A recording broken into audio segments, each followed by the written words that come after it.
የዓለም ዳርቻ ሰላማችሁ ብዝት ትርፍ ይበል እንደ ሰማይ ከዋክብቱ እንደ ምድር አሸዋ እላለሁ።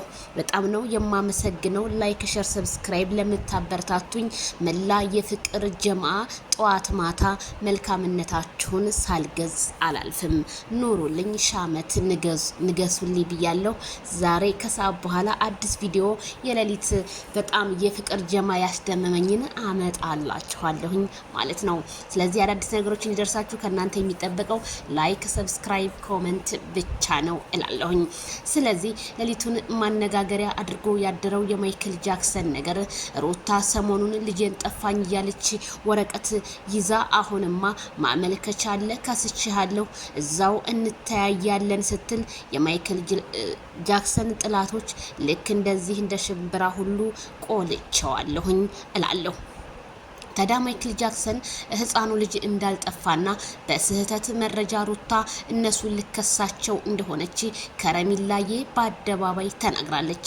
ከረሚላ ሩታ የሆነ ነገር ያዙኝ ልቀቁኝ ትልና አንድ ሳምንት ከዛ በኋላ ተበቀልኳችሁ ዘራፍ እያለች ደግሞ ትመጣለች። ይሄ ደግሞ ህዝብም የሚያውቀው ነገር ነው። እኔ ምንም የጨመርኩበት ነገር የለም። ኤፍሬም አንተ አፍህን ዝጋ፣ ዴብም ነገ ታፍርበታለህ ስትል ንግስቲቷ ተናግራለች። እኔ የገረመኝ የዴቭ መቁላላት ነው። ዴቭ ትናንትና ከረሚላ አለው ሲል ዛሬ ደግሞ ከሩታ ጋር በስተጀርባ ቆሞ እኔ ወንድሞቼን አቃችኋለሁ የሰራችሁትን እናንተ ልጁን ባደብቁ ኖሮ ቢሆን ማንም አልደበቀውም እያለ በሐሰት መረጃ ሲመሰክር በሚዲያ አቶ ዴቭ ተይዟል። አቶ ዴቭ ታዲያ ከሩታ ምን አለ?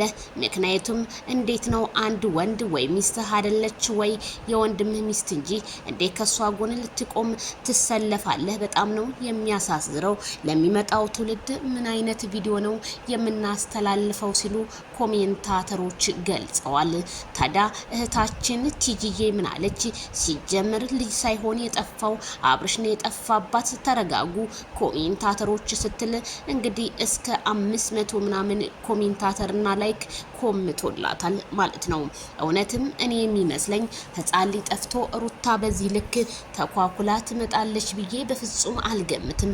ምክንያቱም የጠፋት አብርሃም ስለሆነ አብርሃምን ያፋልጉ ምልክት እየሰጠችና እንዲሁም የሰጠች የያዘችው በእጇ ላይ ይሄ ትክክል አይደለም፣ የሆነ ነገር ይዘሽ እንጂ ማይክል ጃክሰን መልሰህ እንዳትፈዝ ነቃ ደንገጥ በል ሲሉ ኮሜንታተሮች ሀሳባቸውን ገለጹ።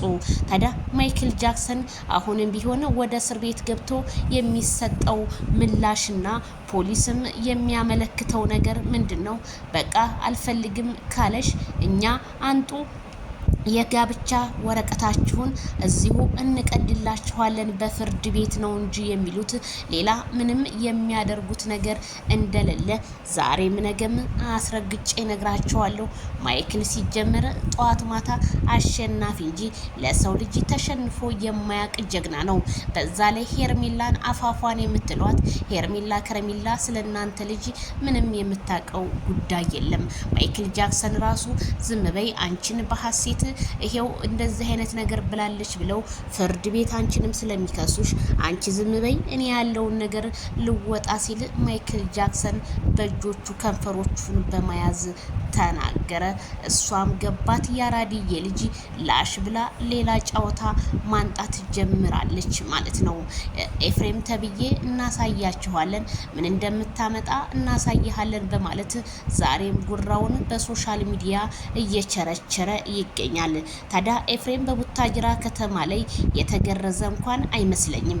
ምክንያቱም የተገረዙ ወንዶች የራሳቸው ፍቅረኛ ይዘው ሲዘባበቱ እናያለን እንጂ እንዴት ሚዲያ መተህ የወንድምህ ሚስት የነበረችውን አልፈልግም ያላት ጥቂት ስር እንዴት ትገኛለህ? በእኛማ ባህል ዋርሳነ ሲሉ የመረጃ ምንጮቻችን ተናግረዋል። ይሄንን አልሰማም ጆሮ ዳባ ልበስ ብሎ ማይክል ጃክሰን ባለፈው በቲክቶክ መንደሩ እንደቀልድ ወንድም ያረሰውን እርሻ ወንድም ይገባበት አበላሸው አሳመረው እንጂ አላበላሸውም ባለው ነገር አሁንም በቃ እኔ ላሰማምር ብሎ ይሁን እንደዛ ነው በሉት። ዴቭ ደግሞ አሁንም ተጨምሯል።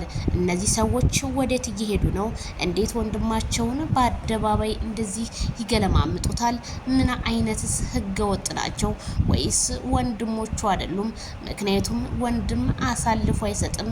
ወንድም ልክ እንደ ሄርሜላ ወንድም መከታ ነው እንጂ እኔ ምን እንደምል አላቅም። ሩታ እንደሆነች ዛሬም ትናንትና አይንህን ላፈር ያለ ሴትዮ ዛሬ ደግሞ አፈቅርሃለሁ እነቅስሃለሁ በማለት ማይክል ጃክሰንን መግቢያ መውጫ አሳጥተዋለች። ማይክል ጃክሰን እንደሆነ ሄርሜላ ከረሜላን በእጆቹ እያሻሸ በከንፈሩ አንድ ጣቱን አመልክቶ ዝም በያቸው አንቺ እኔ አሳያቸዋለሁ ለሚመጣው ሁሉ ወንድ ልጅ ታፍኖ አይሞትም ታስሮ እንጂ በማለት ማይክል ጃክሰን ተናግሯል። አሁንም ቢሆን እስኪ ፍርድ ቤት እናያለን። እውነቴን ነው የምላችሁ ምቀኛ ሲድህ ልክ እንደዚህ እንደ ሽብራ ይቆላ ብያለሁ ማይክል ጃክሰን። ምክንያቱም አንተ ከሌለ እነሱ ምንም ስለሆኑ ማለት ነው።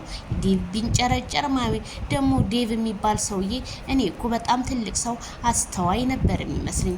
ለካ እንደዚህ ሽልጥልጥ ነው። ዘንድሮ 2018 ስንቱን ጉዳ አሳየኝ ጊዜ መስታወቱ ብያለሁ። ታዲያ ብዙዎቹ ባካችሁ ይሄን ዴቭ የሚባለውንማ እልኩ ማስገባት አለባችሁ፣ በጣም ነው ያባሰው ዴቭ ሲሉ አሁንም የመረጃ ምንጮቻችን መልእክታቸው እንዲሰላለፍ በእኛ ላይ እያደረሱ ይገኛሉ። ማይክል ጃክሰን ይሄን ነገር አቋምህን አንድና አንድ አድርገህ ከነዚህ ሰዎች ርቀህ ትዳርህን መያዝ ነው እንጂ ያለብህ በፍጹም ሩታ የምትፋታ አይደለችም። ስለዚህ አንተ ፍርድ ቤትም ቢሆን ይሄውን ሳልደርስባት እየደረሰችብኝ ነው የራቁት ቪዲዮ ሳይቀራት ይዛ ብዙ ነገር አድርጋኛለች ብለ መክሰስ ትችላለህ ሲሉ አናብስቶቹ የፍቅር ጀማዎች ተናገሩ። አቤት ውበቷ የልጅነቷ እያሉ ሄርሜላ ከረሜላንና እንዲሁም እህታቸውን ዜድሻን ሌሊቱን ዘራፍ ሲሉ በቲክቶክ ማደራቸው የፍቅር ጀማ አድናቂዎች ተሰማ። ስለዚህ ሁላችሁንም እንወዳችኋለን፣ እናከብራችኋለን። አዳዲስ ዜናዎችን ለመስማት የበተን ምልክቷን ብቻ ይጫኑ። መልካም ሁሉ ተመኘሁላችሁ። በያላችሁበት የዓለም ዳርቻ መልካም ቀን